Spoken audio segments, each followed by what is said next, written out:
File handling in सी। ठीक हो गया। तो फाइल हैंडलिंग सी में कैसे की जाती है ये हम लोग इस चैप्टर में डिस्कस करेंगे। So open page number 416 from your book. सबसे पहले क्वेश्चन है व्हाट इज स्ट्रीम। ठीक है, स्ट्रीम क्या होती है? Illustrate difference between text and binary stream. अच्छा, इससे पहले ये डिस्कस कर लेते हैं कि फ़ाइल हैंडलिंग क्या चीज़ होती है। ठीक है, और हम लोग सी में क्यों यूज़ करते हैं, क्या क्या मकसद है कि फ़ाइल्स को हम लोग क्यों हैंडल करते हैं। अच्छा स्टूडेंट्स, हम लोगों ने 2 चैप्टर्स पढ़ चुके हैं। ठीक है, इस बुक के डेटाबेस के रिलेटेड। ठीक है, उस चैप्टर में हमने क्या कहा था कि डेटाबेस जो होती है वो डाटा को परमानेंटली सेव करवाने के लिए या फिर हम लोग डाटा को सेव करवाने के लिए डाटाबेस का यूज़ करते हैं। लेकिन इससे पहले जो हम लोग यूज़ करते थे सिस्टम, ठीक है, डाटाबेस के आने से पहले जो फाइल को यूज़ करके हम लोग डाटा को सेव करवाते थे। अब जो पहले ज़माने में क्या था कि हम लोग फाइल्स को यूज़ करके डाटा सेव करवाते थे। तो क्या है कि सी में भी ये ऑप्शन मौजूद है कि आप फाइल्स के थ्रू डाटा को सेव करवा सकते हो, डाटा को रिट्रीव कर सकते हो। तो इसलिए हम लोग फाइल हैंडलिंग सी में पढ़ते हैं। ठीक है, इसके बाद बात आ जाती है कि स्ट्रीम क्या होती है। Stream is the logical interface of file. अब फाइल आपकी किस फॉर्म में होगी, किस तरह से उसका इंटरफेस होगा, वो क्या कहलाता है, आपकी एक स्ट्रीम कहलाता है। फाइल का लॉजिकल इंटरफेस क्या कहलाता है, स्ट्रीम। ठीक है, तो स्ट्रीम या तो वो logical interface in the form of text stream होगा, ठीक है, या फिर वो बाइनरी स्ट्रीम होगी। ठीक है, ये क्या होता है कि flow of data. Flow of data का क्या मतलब है कि यूज़र से हम कुछ इनपुट लेंगे। ठीक है, इनपुट लेंगे तो क्या होगा कि वो हम स्टोर करवाएंगे किसी फाइल में। ठीक है, तो वो क्या है कि एक फ्लो है जो कि यूज़र से हम डाटा को इनपुट ले रहे हैं। ठीक है, या फिर हम लोग किसी आउटपुट डिवाइस पे अपने डाटा को डिस्प्ले करवा रहे हैं, वो भी एक फ्लो होगा कि डाटा हमारे कंप्यूटर से किसी आउटपुट डिवाइस में एज अ स्ट्रीम जा रहा है। ठीक है, the sequence of character from input device. ठीक है, इनपुट डिवाइस से अगर हम लोग कंप्यूटर में कोई डाटा लेंगे, ठीक है, सीक्वेंस ऑफ करैक्टर्स को लेंगे तो क्या होगा कि वो इनपुट स्ट्रीम होगी। अगर हम लोग अपने करैक्टर्स को किसी आउटपुट डिवाइस के ऊपर डिस्प्ले करवाएंगे तो वो हमारे पास आउटपुट स्ट्रीम होगी। ठीक है, a stream is associated with the file using open operation. ठीक है, अब जो स्ट्रीम है वो कब कैसे एसोसिएट की जाएगी, हम अपने फाइल के साथ कैसे उसको कनेक्ट करेंगे using open operation. Open operation को यूज़ करते हुए हम लोग स्ट्रीम को कनेक्ट कर देंगे और क्लोज ऑपरेशन को यूज़ करते हुए हम अपनी स्ट्रीम को फाइल के साथ डिसकनेक्ट कर देंगे। ठीक है, तो इसमें क्या है, 2 टाइप की स्ट्रीम्स होती हैं सी लैंग्वेज में। सबसे पहले टेक्स्ट स्ट्रीम है। टेक्स्ट स्ट्रीम में सिंपली क्या है, सीक्वेंस ऑफ करैक्टर्स होंगे, और दूसरी जो टाइप है उसमें क्या है कि सीक्वेंस ऑफ बाइट्स होंगे, क्योंकि यहाँ पे बाइनरी स्ट्रीम है। बाइनरी स्ट्रीम में बाइनरी टाइप का डाटा होगा। ठीक है, और बाइनरी को जब 8, ये आपको पता होगा कि 8 बिट्स मेक्स 1 बाइट। ठीक है, तो ये बाइट की फॉर्म में, यानी कि 0 1 1 0 की फॉर्म में डाटा होगा। Binary means 2। ठीक है, 2 ही नंबर इसमें यूज़ किए जा सकते हैं। अब जो टेक्स्ट स्ट्रीम है उसमें क्या है कि यहाँ पे ट्रांसलेशन होगी। ठीक है, करैक्टर स्ट्रीम को ट्रांसलेट किया जाएगा इन टेक्स्ट स्ट्रीम। ठीक है, टेक्स्ट स्ट्रीम को करैक्टर्स को ट्रांसलेट किया जाएगा, लेकिन बाइनरी स्ट्रीम में क्या है कि कोई ट्रांसलेशन परफॉर्म नहीं होगी। इसमें क्या है कि carriage returns means it moves the cursor at the beginning of current line. ठीक है, जो कि हम लोग चैप्टर नंबर 10 में हम लोग इनपुट आउटपुट वाला जो चैप्टर था, ठीक है, उसमें डिस्कस कर चुके हैं।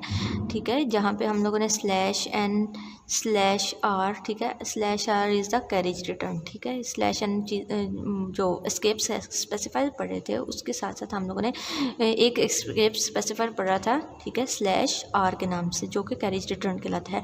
अब कैरेज रिटर्न इसमें परफॉर्म होगा। ठीक है, इट्स मीन के 1-to-1 रिलेशनशिप नहीं होगा रिटर्न करैक्टर करेक्टर और जो एक्सटर्नल डिवाइस में हम लोगों ने करेक्टर सेव करवाए हैं, क्योंकि कोई ऑपरेशन उसके ऊपर परफॉर्म, जैसा आप लोगों ने करेक्टर्स को सेव करवाया था वैसा ही एक्सटर्नल डिवाइस पे करेक्टर्स, वैसे ही एक्सटर्नल डिवाइस पे करेक्टर्स सेव नहीं होंगे, ठीक है। लेकिन बाइनरी स्ट्रीम में क्या है कि बाइनरी स्ट्रीम में कोई ट्रांसलेशन परफॉर्म नहीं होती, इसमें ट्रांसलेशन परफॉर्म हो रही थी। इसमें क्या है कि 1 to 1 कॉरेस्पॉन्डेंस होती है, क्योंकि जितने नंबर ऑफ़ बाइट्स आप लोगों ने सेव करवाए थे, ठीक है, अपनी तरफ से, ठीक है, उतने ही नंबर ऑफ़ बाइट्स सेव होंगे एक्सटर्नल डिवाइस पे भी, ठीक है। हम लोग कुछ नंबर ऑफ़ बाइट्स को अपेंड कर सकते हैं, अपेंड यानी कि एंड पे ऐड कर देना, ठीक है। तो अपेंड कर सकते हैं इन बाइनरी स्ट्रीम में, ठीक हो गया। ये डिफरेंस भी हो गया इसके साथ, इसको रीड आउट कर लीजिएगा। इसके बाद क्या है कि एक और इम्पॉर्टेंट चीज़ क्या है कि टेक्स्ट स्ट्रीम जो है इतनी एफिशिएंट नहीं है, ठीक है, as compare to binary stream. Binary stream में क्या है, क्यों एफिशिएंट है कि यहाँ पे कोई ट्रांसलेशन परफॉर्म नहीं होती as compare to text stream. Text stream में क्यों ट्रांसलेशन परफॉर्म की जाती है, तो ये लेस एफिशिएंट होगी, ठीक है, और बाइनरी स्ट्रीम जो है वो मोर एफिशिएंट है। अब इसके बाद क्या है, what are the different types of file access method. File access method कितने टाइप के हैं, ठीक है। इसमें हम लोग ये जो फाइल एक्सेस मेथड है चैप्टर नंबर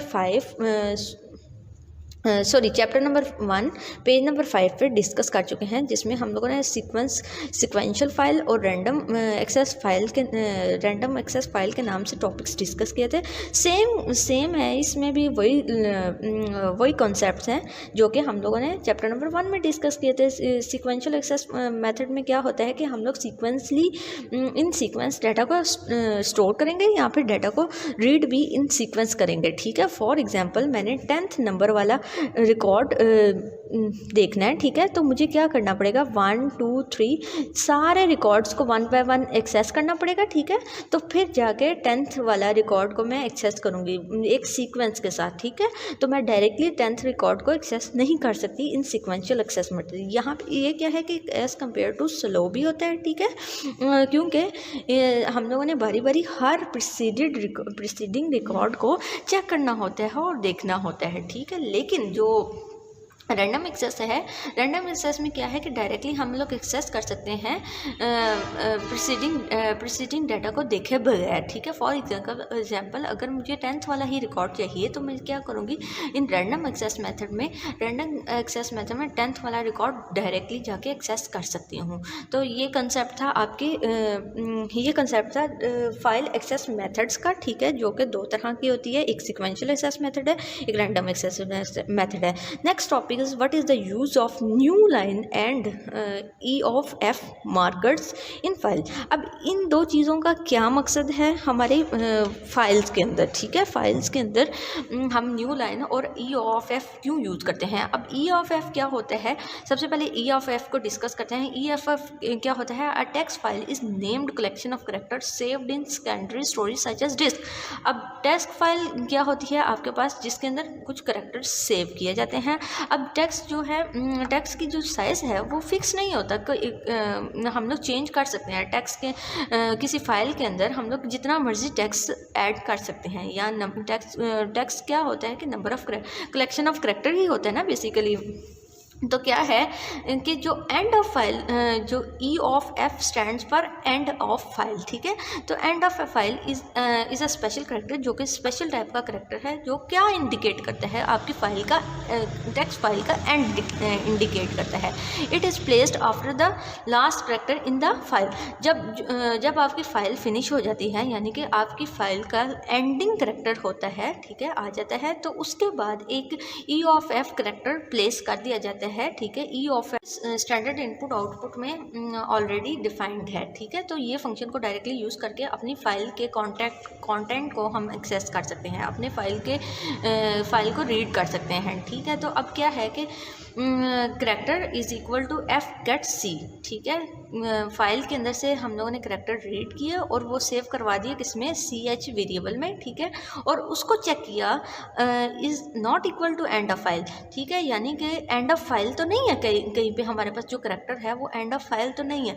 तो अगर वो नहीं है, ठीक है, एंड ऑफ फाइल नहीं है, तो क्या हो कि आप प्रिंट कर दो करेक्टर जो भी आप लोग टेक्स्ट रीड कर रहे हो फाइल में से, ठीक है। वो करेक्टर वो ऐसा करेक्टर प्रिंट करते जाओ स्क्रीन के ऊपर, और जैसे ही ये रीच करेगा तो क्या हो कि आप ये वाइल लूप एग्जिट कर जाएगी, फिर आगे से प्रिंटिंग डिसकंटिन्यूड हो जाएगी। ये इसलिए होता है, ई ऑफ एफ क्यों यूज़ करते हैं कि हम लोग एंड ऑफ फाइल को चेक कर सकें कि फाइल का एंड कहाँ पे है, ठीक है।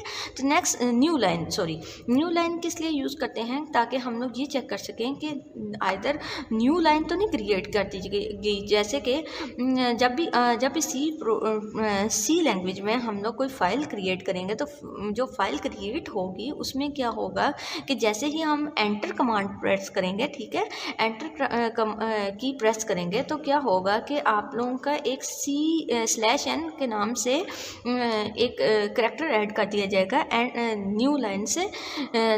जैसे ही आप न्यू लाइन पे जाओगे, ठीक है, तो क्या होगा कि जैसे आई लव पाकिस्तान है, उसके बाद नेक्स्ट लाइन आपने एंटर प्रेस कर दिया तो क्या होगा कि एक /N के नाम से ये करैक्टर यहाँ पे न्यू लाइन का एक सिग्नेचर ऐड कर दिया जाएगा, ठीक है, जिससे पता चल जाएगा कि इसके बाद न्यू लाइन स्टार्ट हो रही है। फिर उसके बाद आई एम अ स्टूडेंट के बाद भी न्यू लाइन का एक सिग्नेचर है, ठीक है। इसी तरह से हर लाइन के, और जब फाइल एंड हो रही है तो एक सिग्नेचर ऐड कर दिया गया है, यहाँ एक करैक्टर ऐड कर दिया गया है, किस चीज़ मार्कर ऐड कर दिया गया है कि वो क्या है, ई ऑफ एफ के नाम से।